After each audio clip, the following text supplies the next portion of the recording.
Ahora vamos a ver cómo se clasifican las rocas sedimentarias. Hay rocas sedimentarias que llamamos clásicas, un clasto es un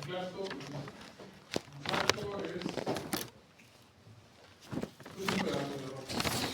Puede ser uno chiquito, uno grandote, puede ser como arena o lodo. Un clasto, por eso se llaman clásicas. Y las químicas, vamos a ver, pero primero vamos a empezar por las clásicas. Los libros de clastos, como les dije, son fragmentos de rocas y minerales. Y los clastos los podemos clasificar por su tamaño. Tenemos estas clasificaciones, las podemos hacer súper subdividida, pero en general son estas tres grandes, ¿no? Es lodos, arenas y granos, ¿no? Y dentro de los lodos pues, tenemos limos y arcillas. Las arcillas son las que tienen el tamaño de grano más chiquitito, esas solamente las podemos ver en el microscopio. Los limos podemos llegar a verlos un poquito con la lupa. Aquí tenemos los diámetros en milímetros, vemos 0.002 milímetros de las arcillas, es el tamaño máximo que alcanzan, ¿no? Son de ahí hacia abajo. Y así vamos hacia arriba. Las arenas pues las podemos subdividir de distintas formas. En general es de fina, media y gruesa. Pero como vemos podemos tener muy gruesa, muy fina, dependiendo del estudio que hagamos. Y en las gravas pues tenemos tamaños que van desde gránulos, desde unos 4 milímetros, hasta mayores a 256 milímetros, y ya digamos es un gran fragmento de roca. Pues una forma de entender los clastos es con un modelo, en este caso, el modelo de los ríos. ¿Por qué? Porque es más sencillo imaginarlo, cómo se van subdividiendo los clastos. ¿Por qué? Porque el río empieza con mayor energía, en la parte de donde nace.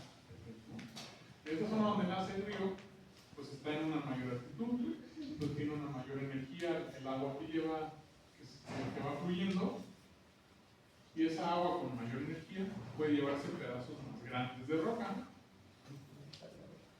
En este caso, los primeros pedazos que hay son los que apenas se han intemperizado, los que apenas se han roto, entonces todavía son angulares. Tal vez no se ve tanto, por aquí uno de los fragmentos pues, es un triangulito, el otro es una especie de trapezoide. Son grandes fragmentos angulares. Esos grandes fragmentos angulares es un tipo de grava, y le decimos, cuando se litifica, forma una roca que le llamamos breca. Es una roca sedimentaria que tiene unos pedazotes de roca angulares, es una breca, y esa se forma más cerca de donde se empezó a romper la roca. Había más energía en el agua donde estaba. Luego se van redondeando. Sí, son braquiosclereidas, son braquiosclereidas, esclereidas o braquiosclereidas. Y esos también se van litificando y forman, llamamos conglomerados. Los conglomerados finalmente son pedacitos de rocas, son clastos redondeados, clastos que han estado pasando por un proceso de abrasión. En el río, como les dije, el río lleva minerales disueltos y esos funcionan como una lija que va puliendo, ¿no? Entonces se pulen los entonces, conglomerado pues es una roca compuesta de grava que está más redondeada que la de la breca. Si seguimos avanzando en el río, la energía se hace menos. Aquí tenía más energía, un poquito menos. Aquí en esta zona, ya más cercanas a la parte donde desemboca, pues va a disminuir esa energía. Y como disminuye esa energía, pues ya se pueden depositar cosas más finitas, como las arenas, que forman rocas que son areniscas. Esta está más sencilla, no es una roca de arena, una arenisca. Y finalmente, en las zonas donde ya bajó mucho la energía del río, es cuando se puede depositar lodos. Y los lodos forman rocas que se llaman lutitas, rocas de lodo.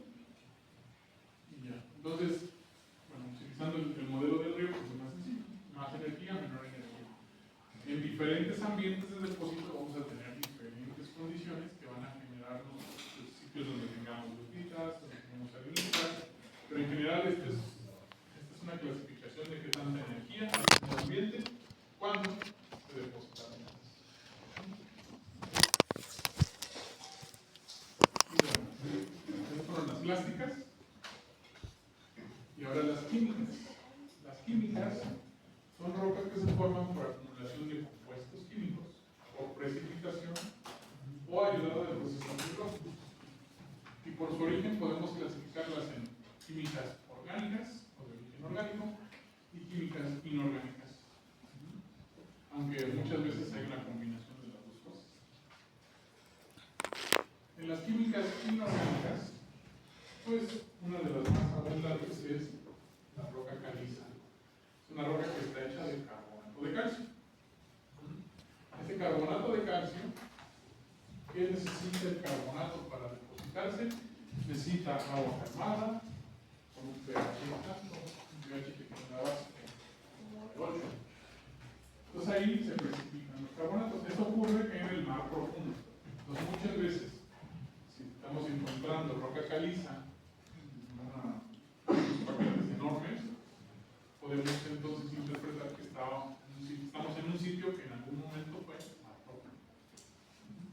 Y esas calizas se pueden ir disolviendo. Yo les había dicho que el CO2 más el agua pues forma ácido carbónico, ¿no? Y ese ácido carbónico puede irse introduciendo en las rocas y va disolviendo las calizas. Y eso forma, en zonas donde hay calizas, como en la Sierra Oriental, hay muchas calizas, se forman cuevas, porque se va disolviendo esta caliza.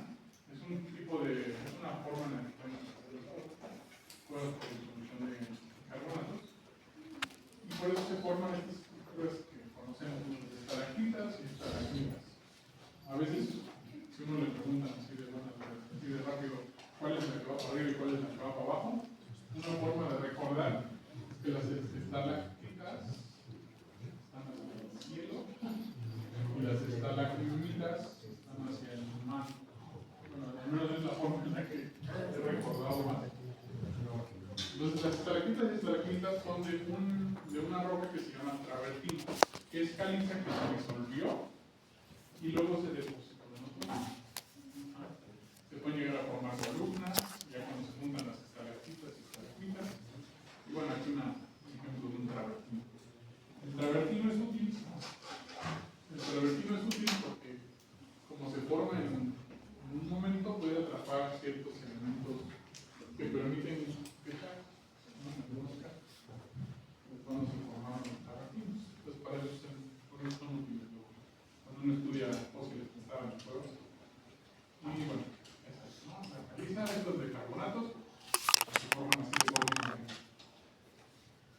Y también pueden tener fósiles, porque pues se va depositando la caliza. Lo que vemos aquí pues, son unos ejemplos de pisos del metro. Muchos de estos pisos del metro tienen fósiles y son rocas que eran calizas. El problema aquí es que como pasaron por un proceso de metamorfismo ligero, están tendiendo a formar un mármol. Todavía no vemos el metamorfismo, lo vamos a ver más adelante, pero las rocas por interacción con la temperatura y la presión se van a ir transformando. Pero bueno, cuando todavía observamos fósiles, todavía podemos decir que es una caliza. Una caliza tal vez alterada, pero es una caliza. En Indios Verdes tenemos estas cosas raras, de repente se ponen a ver el piso. Van a ver, aquí en el colegio militar hay uno de estos, un aceite, entonces somos ahí cascolitos.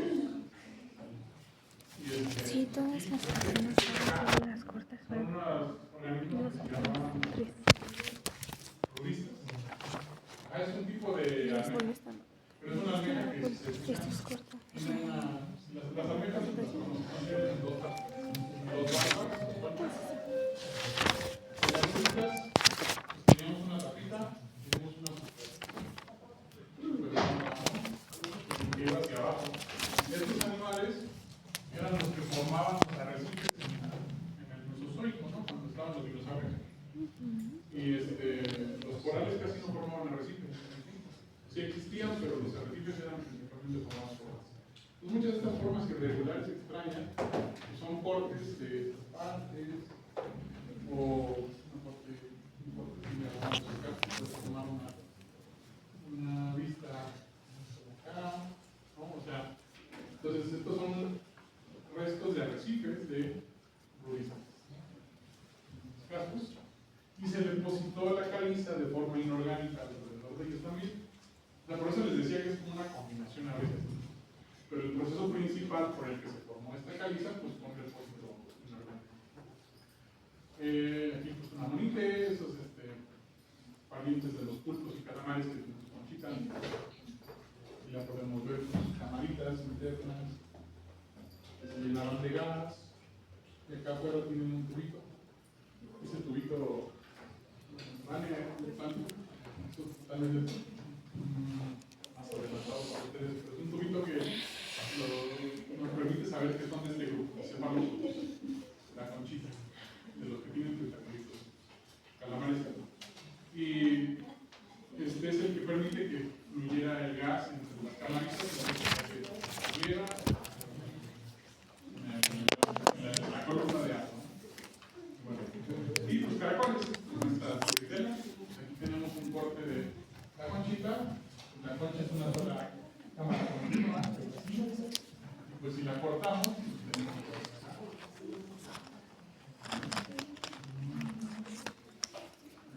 mira, y así hay muchos cortes.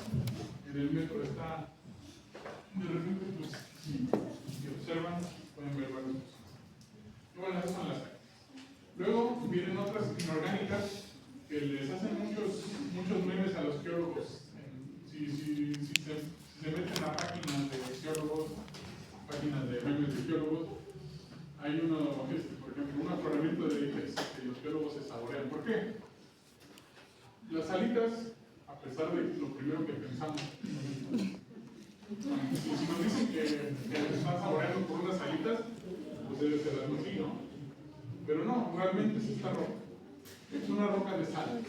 Una roca de cloruro. Una roca de cloruro de sodio. Entonces, ¿por qué el chiste de que se lamen? A veces los cristales del cloruro de sodio, si los observamos así, llegan a ser parecidos a los de la caliza. Y una forma de determinarlas es dando una lámina. De hecho, en el curso de geología acá en Geológicas, cuando yo me tocó llevarlo, pues había una tradición, hay una alita que todos vimos como que si sabía sal, ¿no? Entonces tiene una parte toda desgastada. La zona donde la habíamos ido, pero sí.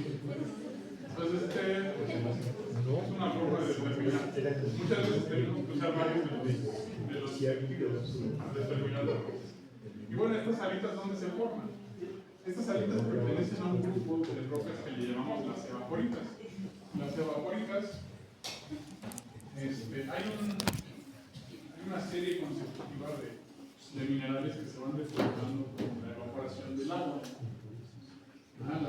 Los que se depositan primero son los carbonatos. Luego se depositan los sulfatos. Y finalmente se depositan cloruros.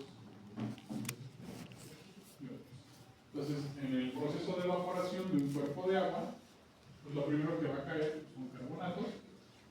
Luego, cuando se acaba el carbonato en el agua, sigue evaporándose todavía, porque el agua, pues,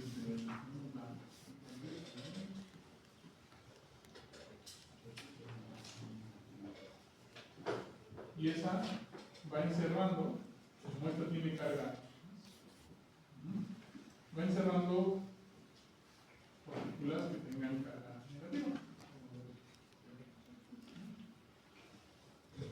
Y como se va perdiendo el agua, se va haciendo unas burbujitas, llamamos de formatación, que van disolviendo. Estas burbujitas se van perdiendo.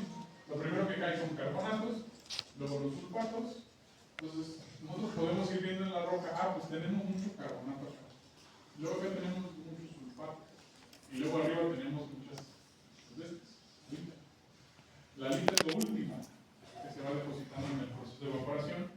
Y por eso sabemos que son de un sitio en el que se evaporó un cuerpo de agua. Tenemos esa secuencia. Entonces, actualmente, pues un sitio donde podemos encontrar alitas en formación, pues es el Salt Lake en Utah, en Estados Unidos. De hecho, aquí vemos la extensión, la que originalmente estaba, el lago, pero se ha ido evaporando.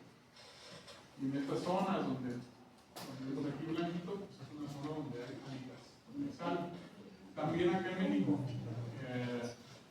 aquí a lo largo de los años hemos hecho un esfuerzo consciente de evaporar el agua en el que está la ciudad. Bueno, no evaporarlo, desviarlo y poco a poco se ha ido evaporando. Entonces hay zonas donde pues, también tenemos salitre, incluso ese salitre, esa sosa, pues como les dije, son sulfatos. De nuevo, es el proceso, son de los minerales que se van depositando por el proceso de evaporación. Y bueno, tenemos esos cuerpos, ¿no? Que están en evaporación. Otro ejemplo, pues es el mar muerto en Jordania, que es muy famoso porque como la concentración de sal es tanta, como es un mar que está muy salado en proceso de evaporación, pues uno puede flotar más fácil, porque el agua lleva más disuelta la sal. Entonces aquí se facilita más flotar en esto. Y bueno, estas son las inorgánicas, ¿no? Ejemplos de las inorgánicas. Ahora, las orgánicas. Aquí tenemos una roca que podríamos decir que es una clástica. Podríamos decir que es una clástica compuesta de clastos biogénicos, clastos formados por organismos. Una roca que está compuesta principalmente de conchas es una coquina. Estas coquinas se pueden formar en sitios de costa, en sitios en un estuario, en sitios donde se pueden acumular muchas conchas.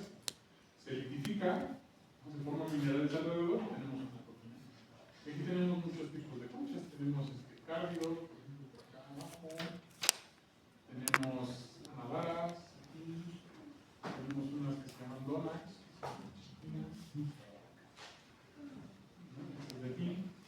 entonces ahí podemos identificar muchos tipos de conchas y podemos determinar, bueno, pues el ambiente en el que se formó esto, pues era más marino, conchas que son de ambientes más de agua dulce, entonces eso nos permite también ser diferentes del ambiente.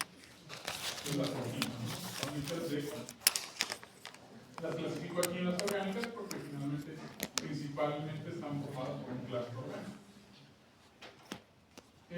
La diatomita, por ejemplo, aquí, esa es una roca que está hecha con unas algas, un grupo de organismos que se llaman diatomeas, que tienen estas balanitas, o sea, son como dos, una tapita con otra tapita. Esas valvas pues, están hechas principalmente de silicatos, calcio, magnesio. Entonces se acumulan en ciertos sitios donde las condiciones del océano eran propicias para que crecieran. Y pues hay rocas que están casi completamente compuestas de esto. Les sacamos muestras y vemos al microscopio y vemos un montón de cosas. Esta muchas veces se usa como vecino. La tierra de diatomeas también lo van a ver cuando lleven algas, ¿no? Uso de algas. Pero bueno, en general están aquí súper concentrado de calcio y magnesio y sirve para fertilizante. Se usa para fertilizante. Un ejemplo de un lugar donde hay mucha diatomita, no es toda la roca que hay aquí, pero hay mucha diatomita, hay estas acantilados de doble en Inglaterra. Hay zonas donde uno excava y va a encontrar muchas cosas. Otra roca sedimental orgánica es el carbón. El carbón tiene un proceso de formación particular. Uno incluso podría pensar que realmente podemos decir roca, pero como es una mezcla de diferentes compuestos orgánicos de formas sólidos, finalmente se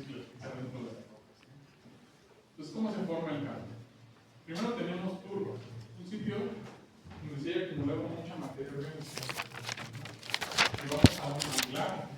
Si vamos a un pantano y le excavamos un poquito, vamos a encontrar mucho lodo con muchos pedazos de diferentes cosas, de diferentes plantas principalmente, de las plantas que están en ese ambiente. Esas se van depositando y como están en una zona en la que se frena un poquito la descomposición por las condiciones en las que están, unas condiciones más anóxicas, no permiten que los microorganismos actúen de una forma tan rápida. Esa acumulación con el tiempo se puede ir compactando debajo de otros sedimentos y se va concentrando en todos los compuestos de carbono. Se van compactando, concentrando y forman una cosa que se llama lignita, que es carbón marrón. Esa se puede utilizar, cuando llegan a utilizar en algunos sitios para quemar, para diferentes cosas. Pero si se compacta más, todavía, ya lleva un proceso de compactación completa, forma el carbón bituminado, el carbón mineral.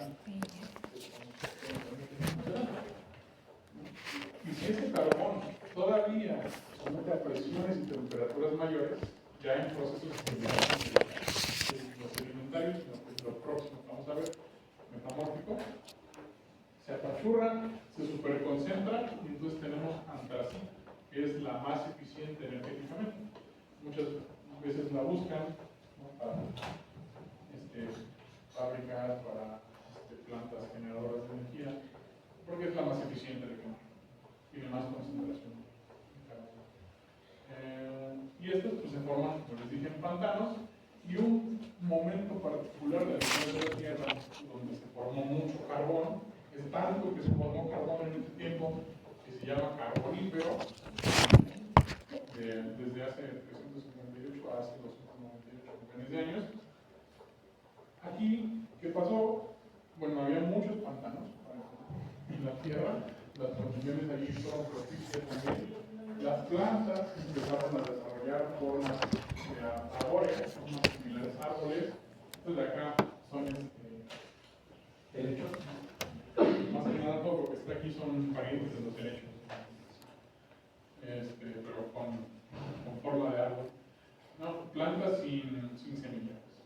Entonces, se acumulaba mucho. Y como en este tiempo fue cuando surgieron estas plantas, que empezaron a tener, ahora sí que lignina, una estructura más similar a la madera. Todavía en ese tiempo, una de las hipótesis que se tiene es que los hongos todavía no desarrollaron la capacidad de deshacerlo. Entonces se morían las plantas y quedaban ahí, no se descomponían porque era muy resistente el material. Se acumulaba. Y eso es lo que generó la gran cantidad de carbón por el carbonífero. El carbón no solamente se formó en el carbonífero, también el carbón del Jurásico, por ejemplo, en Coahuila, de donde hubiera una acumulación de material orgánico que después se compactara, pues se puede. Nada más es como el ejemplo más extremo, ¿no?, de la historia de la Tierra donde se formó. Ahora, bueno, esos son los tipos de rocas. Ya pasamos a ahorita es otra cosa. Pues, dentro de las rocas sedimentarias podemos tener estructuras sedimentarias. Estructuras sedimentarias que nos permiten, así como la textura de las rocas ígneas, diferenciar un poco más el ambiente donde se formó. ¿Saliva o No les voy a hablar saliva? de todas las estructuras sedimentarias porque es todo un poquito. Saliva con Les voy a hablar de unas muy características. Por ejemplo, los nódulos. Los nódulos son estos. En la roca los podemos llenar. Si vemos qué mineral es aquí son carbonatos, calcio. Están en una lujita, en una roca de lodo, formada en condiciones de poca energía. Hemos quedado. Entonces, los carbonatos les había dicho que normalmente en el mar, en lo que es marino, se depositan donde está calmada el agua y tenemos un pH más básico. Entonces, aquí es una zona, los nódulos, al menos en ese contexto, significan que se estaba depositando carbonato suficiente como para formar pequeñas acumulaciones, pero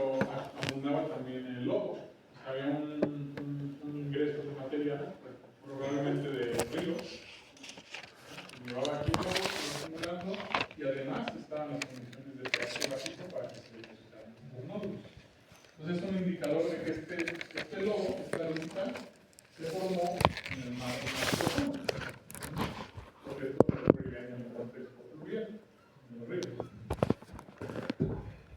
Otra cosa, otra estructura que es muy común es la estratificación cruzada.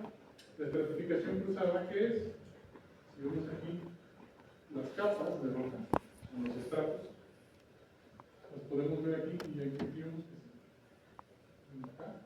Esto ocurre más en las areniscas porque el tamaño de grano que tienen hace que se acumulen en cierta forma diferente a los lobos. Con los lobos no vamos a encontrar esas estructuras, estas son únicamente de las areniscas.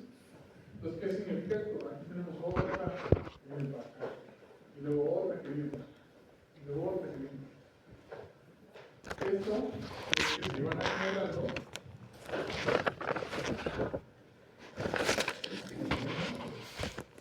en una dirección, tenemos una dirección de flujo, y la dirección de flujo se desvía, entonces de repente pues, se van acumulando hacia acá, y luego se van acumulando hacia acá, y entonces eso es un indicador de un ambiente en el que había cambios en la dirección del flujo del agua y el depósito iba alterándose. Esto lo registran en las arenas. Normalmente esto se ve en dunas grandes. Si son muy grandes, depende de la escala. La escala puede ser más chiquita, podemos ver unas estratificaciones cruzadas mínimas que nos hablan de que estamos en una zona de costa, ¿no? Donde está el mar va moviéndose, va depositando montañitas de arena que se van cambiando de pues este se deposita aquí y otra. Pero si tenemos una escala enorme como esto de acá, pues son árboles. Son unas estratificaciones cruzadas en una escala mayor. Esto nos indica que era una duna. Eran dunas, ya sea parte en la costa o en una zona de tierra. Entonces aquí nos van hablando también de la. Otro tipo de estratificación cruzada particular son las homoky. Estas, si vemos, son como que muy angulares. La diferenciación de los estratos es muy angular. Pero acá son como las curviaditas. Estas de homoky se llaman así porque es como una hamaca, como curviadita. Estas se forman en sitios donde en el mar las alteraciones por tormentas por huracanes, tormentas en el mar, hacen que los sedimentos se muevan y se depositen en esta forma. Entonces, otra hay también una gran diversidad de estructuras de clasificación cruzada, pero bueno, les pongo las más contrastantes. Las angulares y las homoky. También hay otras marcas, otras alimentarias muy características del ambiente de costa. Si ustedes han ido a la playa, en la zona donde ya termina la actividad, pueden llegar a ver esto como montañitas, que llamamos rizaduras de oleaje, o marcas de oleaje. Esta estructura de acumulaciones que son simétricas solamente ocurren en zonas donde hay un vaivén de la corriente. Tenemos una corriente bidireccional, en este caso para acá y luego para acá, porque las olas llegan con cierta fuerza, se frenan, llegan hasta ahí y luego el mar. Y así, por este movimiento son muy características. Si nosotros las vemos, sabemos aquí a la playa. Tenemos esta roca arenisca y la zona donde estamos parados. Pero sí nos permite también reconocer más. Entonces, en secuencia, cuando nosotros estudiamos las rocas sedimentarias, hacemos una secuencia que se llaman columnas estratigráficas. Vamos viendo las características de la roca, la vamos recorriendo. En el campo vamos a los cerros, vamos viendo, tenemos esta roca, tiene estas estructuras sedimentarias, mide tanto, y aquí lo vamos graficando. Cuánto mide,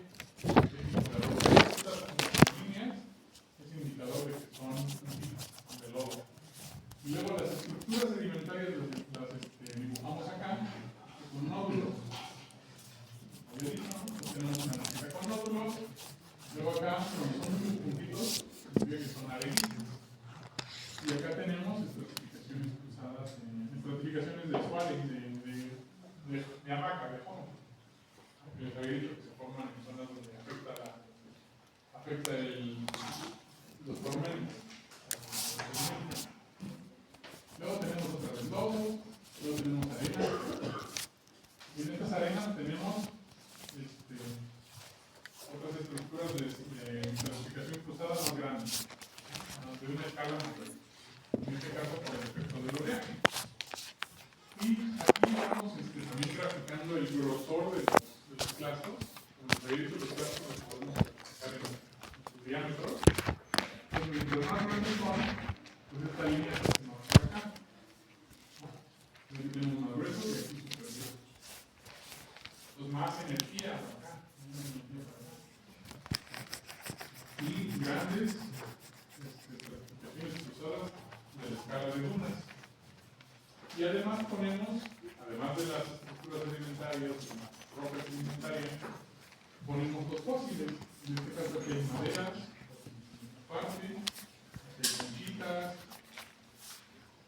hay unos puntos de amonites, y aquí hay algunas estructuras de excavación. Entonces, aquí vemos una secuencia que nos va hablando de que esta zona será un mar. ¿Por qué? Porque era cercana al océano. Porque nosotros vamos interpretando desde la base hacia acá, en vertical, cómo era el cambio en el ambiente en horizontal. Porque el aumento en el nivel del mar y la disminución del nivel del mar van a ir registrando diferentes, en una misma zona, vamos a ir registrando la secuencia de ambientes que había en el horizonte, porque se van moviendo.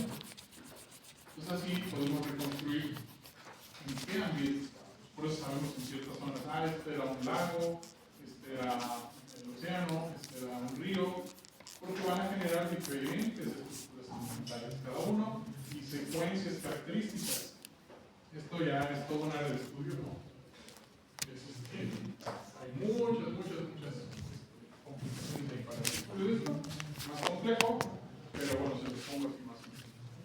Entonces, pues aquí tenemos los módulos que se forman en esta zona más profunda, las de amajita, las rocas que se forman en esta zona, donde si hay tormentas, si hay mucho viento aquí, esto va a quedar de esta forma, las de oleaje, las de costa, zonas de dunas, que también pueden tener por aquí, así es como vamos interpretando los ambientes del depósito en los sedimentos. Y ahora ya pasamos a la parte de metamórficos, los procesos metamórficos. Pues ya vimos todo lo de las sedimentos. Hasta aquí de sedimentarios no hay nada de conjunto, no hay claros. Tomamos a la parte metamórfica. El metamorfismo, el metamorfismo viene de las mismas raíces que metamorfosis.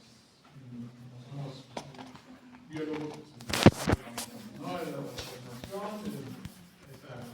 por ejemplo, hay insectos que hacen metamorfosis completa, como las mariposas, la clásica, un cambio de forma. Pues también la roca cambia de forma, pero bueno, aquí el término es metamorfismo. La formación de rocas nuevas a partir de rocas viejas. Es una transformación de algún tipo de roca por presión y temperatura en una roca metamórfica. El metamorfismo ocurre a más de 200 grados Celsius y menos de 1000. ¿Por qué menos de 1000? Porque ya cuando llegamos a 1000 grados Celsius ya se hizo magma. Ya se hizo otra vez parte del magma y ya no es sólido. Ya no es sólido. Y a profundidades de 2 a varias decenas de kilómetros. Entonces tenemos que exponiendo las rocas a una gran presión y temperatura, vamos a transformarlas. Y hay una gran diversidad de rocas metamórficas. ¿Por qué? Porque las rocas metamórficas tienen una roca parental y una roca metamórfica final. Entonces, por ejemplo, este gneiss originalmente era un granito. Sabemos que la roca parental es el granito. Y aquí tenemos una roca férrea, un grueso, tenemos los silicatos mezclados, pero aquí lo tenemos mezclados. Tenemos algunos puntitos de negro, algunos puntitos de blanco. La presión y temperatura, como les dije, los cristales se empiezan a volver a formar, se empieza a recristalizar. Por eso que le llamamos así. Y esa recristalización los acomoda en bandas por la presión. Entonces, esta presión que se está ejerciendo, primero es una presión que los pone en bandas, y luego la presión se ejerce tanto después que se deforman esas bandas. Entonces, esta es una roca metamórfica que pasó por un proceso muy intenso. El proceso de metamorfismo, pues, como les digo, va a cambiar la mineralogía, va a cambiar la textura, va a cambiar la composición química de la roca, en presiones y temperaturas altas. ¿Y esto dónde ocurre? Normalmente en sitios donde se forman montañas, sitios de zona de condición de placas tectónicas, pueden ser placas continental, estructuras, colisiones de subducción, placa continental oceánica, la temperatura al fondo, pero aquí hay un cambio de temperatura y presión en esta zona. También aquí hay un cambio de temperatura y presión. También puede haber zonas en las que la corteza ceda, o sea, se rompe por ciertos procesos, ya sea que se jala la corteza para diferentes direcciones, o ya sea que estaba, digamos, se somete a presión. Puede haber lo que se llaman fallas, es que se mueven parte, se quiebra parte de los estratos, digámoslo así, y se mueve. Entonces ese movimiento acerca a veces ciertos estratos hacia la parte del magma y se somete a temperaturas y presiones mayores, a temperaturas mayores. Pues ocurre en sitios de colisión de placas, en zonas de subsidencia, en de la corteza, y por movimientos de cuerpos de falla. Y acercamiento de los cuerpos de magma. Porque el magma también podría moverse y acercarse hacia acá. Entonces la temperatura a la que están estas rocas pues aumenta. Entonces hay una roca parental o protolito, como te había dicho, una roca parental. Por presión y temperatura, una caliza, se va a hacer un mármol. Un basalto, por ejemplo, se puede hacer una amfibia.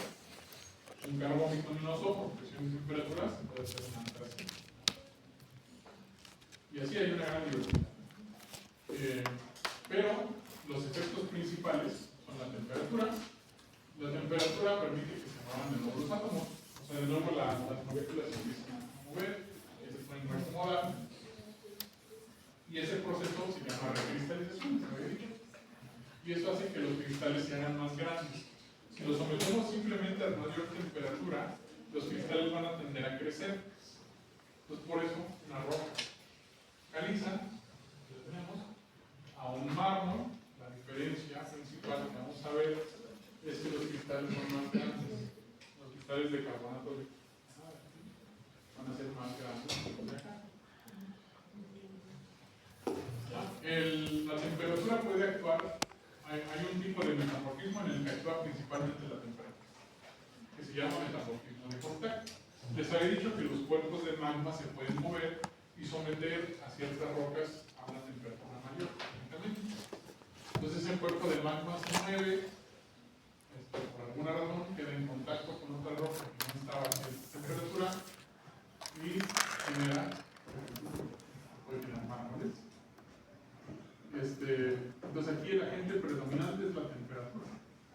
Y nos da un tipo de roca metamórfica que se llaman rocas metamórficas no foliadas. ¿Por qué no foliadas? Vamos a ver las foliadas después. Pero aquí no están en capitas. Esa es la característica principal. Creció el cristal y no está en capas. Entonces eso nos indica que únicamente se sometió principalmente a cambios de temperatura. Y ese metamorfismo de contacto ocurre en áreas muy localizadas. No vamos a encontrarlo en regiones extensas, sino en una zona, pues aquí hubo contacto, metamorfismo por contacto, con un cuerpo de magma. Así los interpretamos. Y las rocas no foliadas, les digo, nada más es una exposición a altas temperaturas. Entonces, una caliza, por ejemplo, puede ser un mármol con granos más gruesos, pero no se folia, los cristales no se hacen como caminos. La arenisca, a altas temperaturas, pues forma cuarcita, cristales de cuarzo más grandes, formando a partir de los cristales que están aquí. Y ahora, eso es el puro efecto de la temperatura. Pero cuando hay presión, cuando hay un estrés dirigido, una fuerza dirigida hacia una dirección, ¿por qué? Porque las rocas, como les había dicho, hay un proceso de compactación que forma las rocas sedimentarias. Ese proceso de compactación somete a las rocas a presiones altas, pero presiones de igual magnitud en todas las direcciones. Pero si sometemos a las rocas a presión dirigida, es decir, a una mayor magnitud a una de las direcciones, pues vamos a tender a deformarlas. Entonces la roca puede ser, puede mantenerse uniforme hasta cierto punto de presión. Y esta presión y temperatura combinadas, cuando se combinan los dos factores, en el anterior principalmente no era la temperatura, eso permite que recristalice ya de por sí la roca.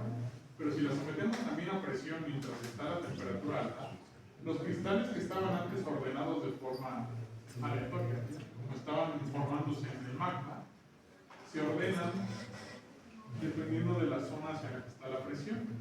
La presión aquí va hacia donde están las flechas. Entonces los cristales empiezan a crecer, pero empiezan a crecer en dirección de la zona de la presión. Y eso forma esas rocas metamórficas foliadas o en capitas, en hojas, en folios. El granito pues, puede ser un gneiss. Un ejemplo de un gneiss, pero si se fijan no es como el otro gneiss que les había puesto, que es una cosa así toda ondulada, porque ese gneiss estaba expuesto a procesos de metamorfismo más intensos. Este simplemente pues, sí es una presión, pero no suficiente como para deformarlo de esta forma. Entonces, este metamorfismo es un metamorfismo regional. A diferencia del metamorfismo de contacto, que es local, el metamorfismo regional se da por acción de tanto temperatura y presión, y esto se da más en zonas de choque de placas. Es un área extensa en la que se está ocurriendo el proceso de metamorfismo, como por ejemplo en esta zona, la zona de subducción. En la compresión, en aumento de temperatura en esta zona, forma entonces esto lo podemos observar en unas áreas extensas, muchas veces son en cordilleras, zonas donde se forman.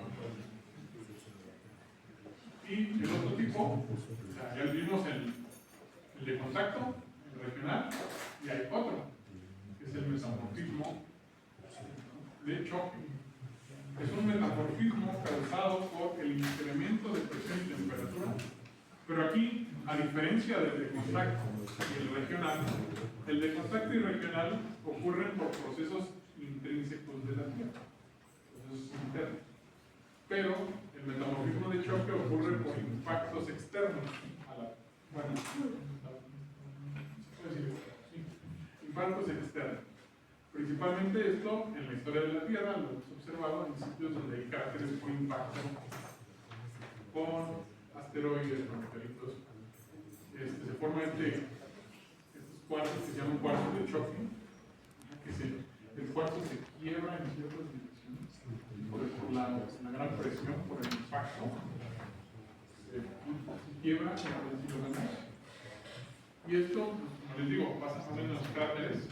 También podemos encontrar estas estructuras que se llaman conos astillados en estas rocas, y actualmente también podemos causarlo por funciones atómicas. En sitios donde se ha probado bombas atómicas, pues hay cuartos de choque y hay cono astillado, porque si de repente la presión y temperatura aumentó. Pues así, el cuarzo de choque, el metamorfismo de choque es por impactos externos, por procesos externos de la Tierra. Esos son los tres tipos de metamorfismo: podemos encontrar en la Tierra. Y entonces, el metamorfismo lo podemos clasificar por qué tanta presión y qué tanta temperatura ocurrió.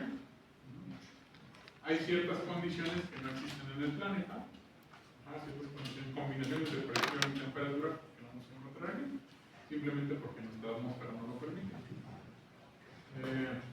De hecho, bueno, aquí nomás es en general, son como zonas diferentes, le llaman fases metamórficas, son diferentes tipos de rocas metamórficas que se llegan a formar en diferentes temperaturas y presiones.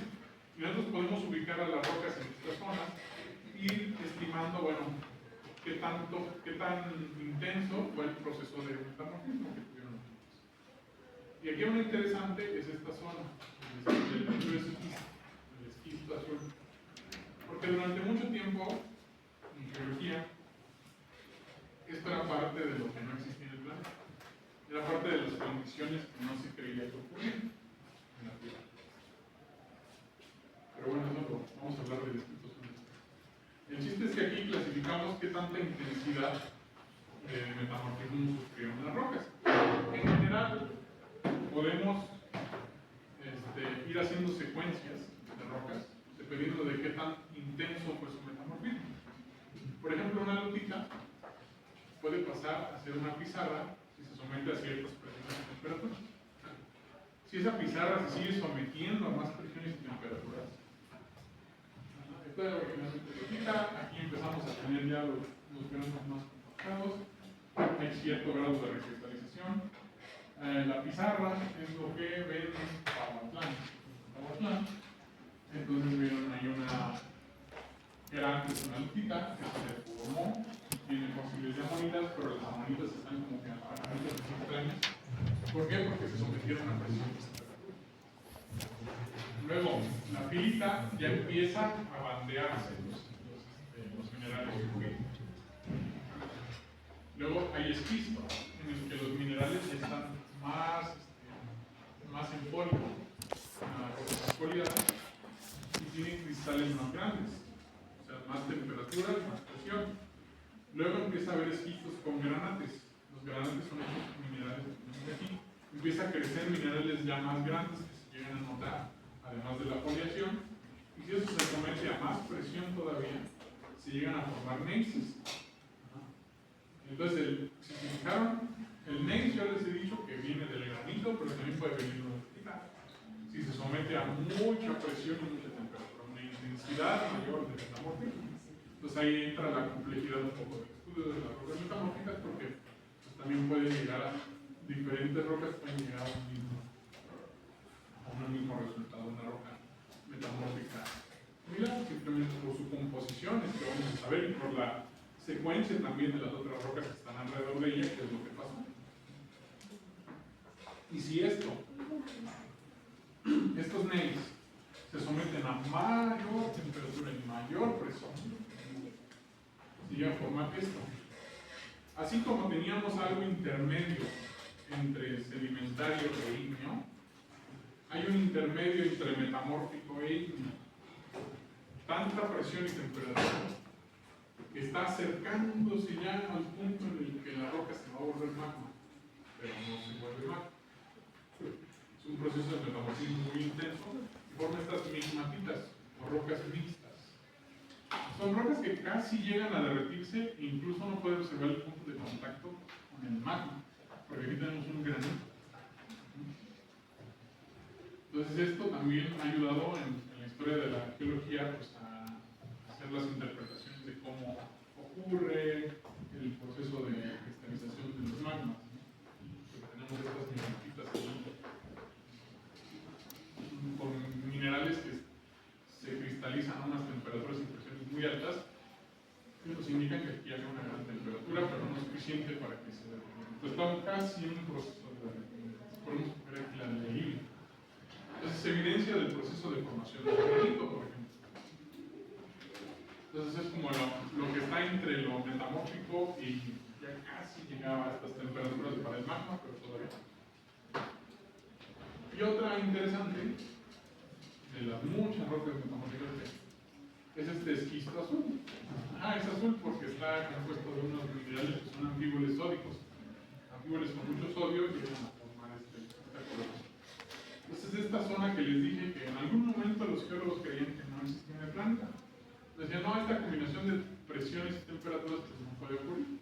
No puedes tener temperaturas tan bajas en una presión así en la Tierra. Pero pues ya posteriormente se vio que sí. Que estos esquistos azules que ya se conocían, que se llamaban cogritas, se forman en zonas de subducción. Este ingreso de la corteza oceánica debajo de la corteza continental mueve el material, lo expone a temperaturas altas, pero a presiones no tan altas porque se mueve hacia acá. Entonces disminuye la presión, pero la temperatura está muy alta durante todo el proceso de formación. Entonces forman estos esquistos azules que podemos encontrar en las zonas de subducción de la Tierra. Zonas de los límites de las placas tectónicas podemos encontrar esquisto azul, donde se está formando. Podemos encontrar esquistos azules en zonas donde antes estaba la zona de subducción de la placa tectónica.